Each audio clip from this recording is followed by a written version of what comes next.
Welcome to our 5 on 5. We're pleased to welcome back Congressman Greg Walden. Congressman, good to see you. Good to be here. Thanks for being here. Yes, so you said you'll work with the Trump administration to roll back President Obama's expansion of the CascadeSiski National Monument. How confident are you that you can get that done?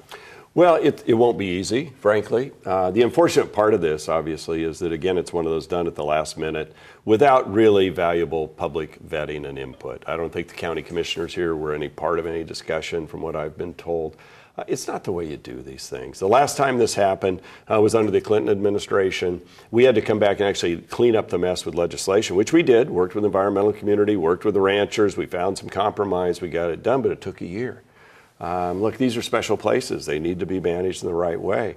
But we're already beginning to hear from people who are concerned that it's going to be a death knell to the part of agriculture that occurs out there. There are active timber sales going on in part of it. And I worry about just fire. What's the fire management plan here?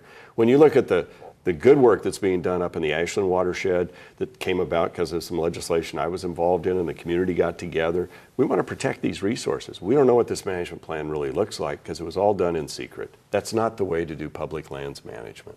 Republicans want to replace the Affordable Care Act or Obamacare as soon as possible. What do you want to see in its replacement? You know, at a 30,000-foot level, I want to see something that actually works for people. Remember, most people aren't affected by this directly because most people are on Medicare. 61% of Americans get their health insurance through their employer. We're actually talking a fairly narrow segment of the population here that's on the individual markets. And we know here in Oregon, across the country, premiums are going off the charts, but deductibles are out of sight. And if you're not one of those that just happens to get help, if you're kind of in the middle class and forced on the exchange, you could be paying $1,600 a month for your health insurance and have a $7,000 deductible at a time when middle class Americans can't come up with $400 cash if they had to. About half of middle class Americans couldn't do that today. So it's gotten completely off the rails. The insurance companies will tell you this thing's headed to disaster. You've got 5 states that there's only one insurer left. In 2016, there were 223 counties in America that had just one plan. Today, this year, there's over 1,000 that have just one plan. And you can see going forward, this is math. You can see what's happening. This is not sustainable. So regardless who had won the presidency or the Congress, this was going to have to be addressed. So I want a patient-centered system that works with our providers that's affordable in our communities. There are a lot of creative ways to do it. States have done it. I want to make sure that those who have pre-existing conditions continue to have coverage. That is a given. I know what that's like. I know how important it is to people, and we are committed to making sure that continues. We want to make sure that the health insurance is available and affordable for young people. They're being priced out of the market today more than anyone else. So there are lots of things we can do to create incentives and opportunities to have consumer pressure drive down the cost. We did it with Medicare Part D, with prescription drugs. We've driven down the cost, 40% less costly than what the government thought it would be when we created it back in 2003, because we brought the pressure of seniors and purchasing power down on the drug companies. We can do that on health insurance too. We can bring competitive market pressures, but you can't do it the way the current law does it. They create a pressure and then they relieve it. They created all these exemptions so that people can game the system, and it doesn't work as a result. So we want a system that works. We want a system that's affordable. There's a way to get there. All right, we're going to take a quick break. We'll have much more in a moment. Stay with us. Welcome back. Again, we're here with Congressman Greg Walden. Congressman, you're now chairman of the powerful House Energy and Commerce Committee. Congratulations. Thank you. What plans do you have for that role, and how can that help Oregon? Well, I think it can help Oregon in a lot of ways. We have broad jurisdiction, which means control over a lot of issues. Probably 60+% of the legislation that will go through Congress will go through our committee. So we do have health care, which we've discussed. We have energy development. How do we maintain safe pipelines? How do we maintain an energy grid that works? We have jurisdiction over things like driverless cars. You got 36,000 people killed every year on American highways. What if you could cut that in half or more by having safer driving vehicles? And you can increase efficiencies and all. So anyway, it's really interesting digital work we have. We have telecommunications, from satellites to cell phones. You know it all FCC, very well. Yeah. It was my subcommittee. And we want to continue to move America forward so we have access to high-speed broadband, new technologies coming out, new competition in the marketplace for consumers. My goal, and I've told every one of my subcommittee chairs and the staff, if you put the consumer first and build the policy out from there, we will be successful. because I have great faith in consumers and consumer markets when they're designed right and can work. And so if you empower consumers, if we clean up and update America's laws, we can put consumers in the driver's seat and we can drive change and innovation. And there's great opportunity out there to do it. I mean, what we're on the cusp of in medical research, what we're on the cusp of in digital commerce, it's really quite exciting. President-elect Trump enters the office with considerably lower approval ratings than Presidents Obama, Bush, and Clinton. Will that have any effect on his ability to make things happen on Capitol Hill? You know, he has had his own way of winning the election and proceeding forward. I would say he's kind of a transformational figure for many.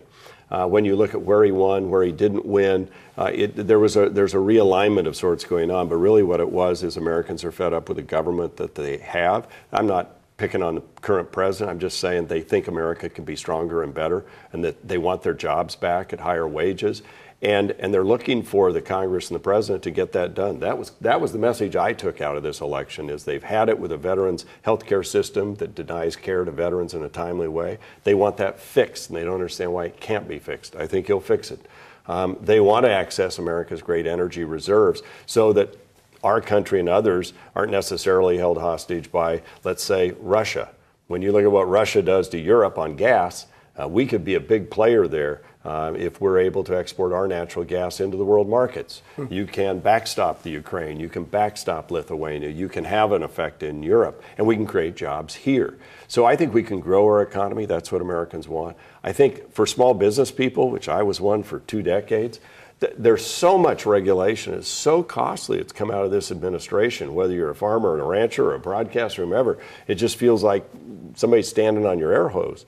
If we relieve that, I think you'll see growth and investment. And we want to update America's tax code to get rid of the special favors and loopholes and all, get it to where it's simple, where you could fill out your taxes on a card, bring the money back from overseas, invest it here, and I think that'll grow the economy as well. So I think there's lots of opportunity. America can be even stronger than it is today, and I think that was the message from the election, and one that he's certainly committed to fulfilling. So with control of the House and Senate, no concerns at all that he'll be able to get things done?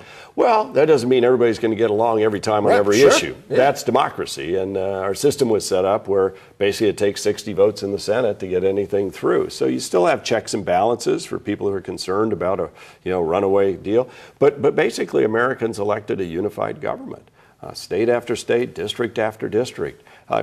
If you look, there have never been, I think, more Republican governors, state legislators. The Senate's 52, 48 Republican. You had 241 Republicans in the House, second biggest margin since World War II. There was a message from the electorate all across America at every level that they were fed up with a government that holds them back and holds our country back. Well, we have so much more to talk about. We're going to come back and do a part 3 online only, but for now we're going to wrap it up here. Go to KOBI5.com for part 3 of our interview. Thanks, Greg. All right, stay with us. We'll be right back. Welcome back again. We're here with Congressman Greg Walden. Congressman, a lot more to talk about. I understand you're going to be on the platform for the inauguration. Yeah, as I was last one with President Obama, I'll be there with President-elect Trump and then President Trump. It's a historical moment. Whether you supported this president or the last president or no president, it is America coming together as we've done. You think about the incredibly inspirational times in our history with those speeches. I think back to what I've seen. I was too young to really remember John Kennedy, but certainly how he inspired a country. You think about the times we've been through since then. This is a time when we come together, and I think you're going to see that again, I hope. Now, there'll be protesters and all that. There often are, not usually though. So it'll be a different one. I've been there in the sun, I've been there in the snow, I've been there in the rain. Yeah. I sat next to Beyonce and Jay-Z last time, and even asked her why she pulled her earplug out. Right. Turned out she was lip syncing. That came out later. Oh, oops. But it's America. It's really pretty amazing to be part of that. We have a lot of people from the 2nd District, from the Rogue Valley, from the Klamath Basin coming to participate or be there, attend. And so it's an exciting time. We'll have a lot of Oregonians back there, and most of them will be there to join the celebration. I imagine some will be there to protest, and that's part of our democracy. Yeah, certainly, that's America. So you're also friends with Vice President-elect Mike Pence. Yeah. So you guys work together in Congress. You guys know each other. You're both former broadcasters. Right. Tell us about that relationship. He's a friend. We did work together on some media shield law changes. We worked together to get rid of the fairness doctrine off the books so we could have a vigorous debate on our airwaves. He is a very thoughtful man, and I think America's seeing that already. They'll see a lot more of it once he gets into office. He has a good heart, a good soul. He's a hard worker. He's thoughtful, caring, and I think he'll be a real force. And I don't know how that relationship will play out, but I tend to think that he will have an oversized role working with the Congress, because he's from the Congress. He was from the House. He's a man of the House. We're giving him an office on the House side, which vice presidents, they're usually over in the Senate, right. And we're not I'm worthy. Sure. We're giving him that opportunity, and he's been to our conference a couple of times. He used to be our conference chair. So, I mean, now, there's been a lot of turnover since he left and went to be governor of Indiana, so a lot of my colleagues don't know him as well as I do, or certainly the speaker and he are very close. So I think it's good. It's good to have those relationships on the Hill. One of the things that the last administration did not have was strong relationships on Capitol Hill on either side of the aisle. If you talk privately to some of my Democrat counterparts, they'd tell you they didn't really ever have that either. He just had a different governing style. Clinton had a really good set of relationships on the Hill, even though he had the impeachment stuff. His people were there. You worked with them on issues. This President Obama didn't have that. I think President Trump wants that. And so we'll see. The proof will be in the pudding. Let's give the guy a chance to get in place and govern. And there are a lot of Americans looking for real change. And you've been in the room with him, I believe, and just over the last couple of months. Okay, what were your impressions just of once. him? That was back personally? in May. Yeah. What I saw in the room was not what I expected when I walked in. He was very focused, one-on-one. He listened intently. He asked good questions. He was very respectful back and forth. I didn't know what to expect. We see what we see on TV. Sure. And it was a very cordial, very productive discussion with the Republican leadership. That was back in May. And I walked away really, really pleased, really impressed. Now, we're going to have give and take like you do with any administration. As you should. That's how democracy's created. We'll work together where we can. We'll work out our differences where we must. And we'll get the job done for the American people. I want to ask you about this. It's been very controversial on Capitol Hill. A dossier written by a former British spy with Moscow ties makes a number of unverified claims. I want to be clear to say that. It's nevertheless gotten a lot of people talking, and it's been a secret on Capitol Hill for some time. It just seemed to have gotten out publicly. I know Senator McCain had copies, Senator Reid. It's been out there for a while. It's just now getting out. Any concerns at all with that? Well, I think that the concern anytime you're in public life is you have people doing opposition research. Sure. Some of that is totally false and fake. And I think we've seen in this cycle more and more, and certainly on social media, all kinds of what we call fake news. You can't imagine how much my office deals with incoming things people have read on the internet and believe to be true that are totally false. You'd be amazed at the calls we get. Exactly. We spend a lot of time going to Snopes. We spend a lot of time getting to the facts. And I think you have to be really careful in this environment when you release something. Most major news organizations had it too and never could verify anything in it. That's right. Yeah. BuzzFeed chose to produce the whole report on the whole thing as if it were the truth. I think the Washington Post, Fox, others have had it. Nobody could verify it. And so that's troubling because it's then taken as gospel. And we'll see. I mean, I'm sure somebody's looking into it. And frankly, we ought to look into what the Russians have done. I don't care whether they were supporting one candidate or the other. They shouldn't be messing in our elections, period, end of story. By the way, they probably weren't the only country doing that. And now, they were certainly the ones out front, but I have to believe other countries mess around our elections. By the way, we used to have something called Voice of America. We mess around other people's elections too. This goes on, but the good news is there's no evidence that they were able to affect any of the actual voting, the voting machines. All that seems to be firmly in place. That's what's been said publicly. It's a matter of persuasion. But they do this around the world, by the way, the Russians. They're actively, I'm convinced, trying to engage in this type of manipulation of messaging in other countries. When I was in Lithuania a year ago, they complained about it there, that there was an organized effort out of Russia, their border with Russia, to try and affect the stability of that government. They must be doing that in Ukraine. I mean, this is just how they behave. They're very engaged. It's kind of modern espionage. We need to. It is, and using the modern social media tools.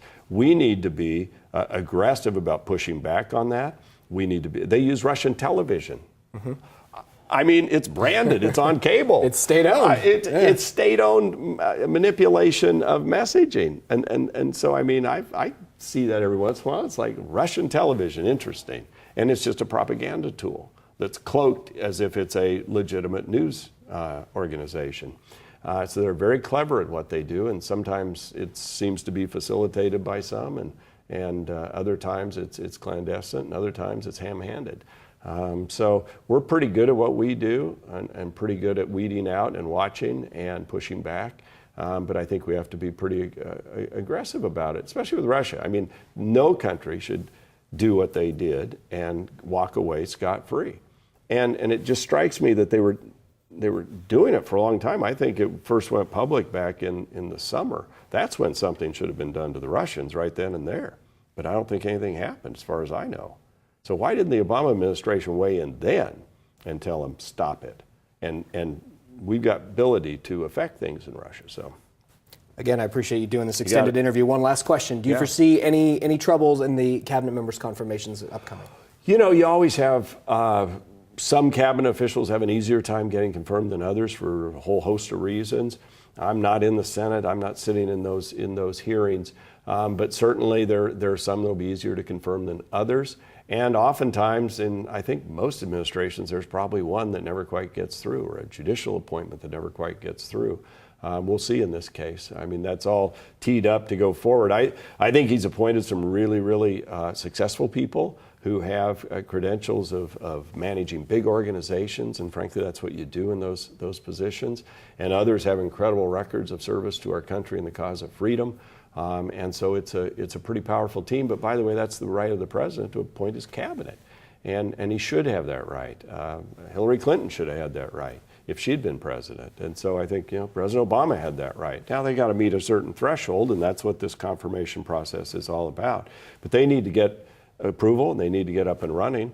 There are some 12,000, I think it is, Senate confirmations that they have to go through. So it's a pretty laborious process. Now, a lot of them just get waved, they're vetted and they're waved through in blocks, but it's a lot of work the Senate has to do. I appreciate you coming. Thanks welcome. so much. Good to see you. Thanks for watching this NBC5 Web exclusive.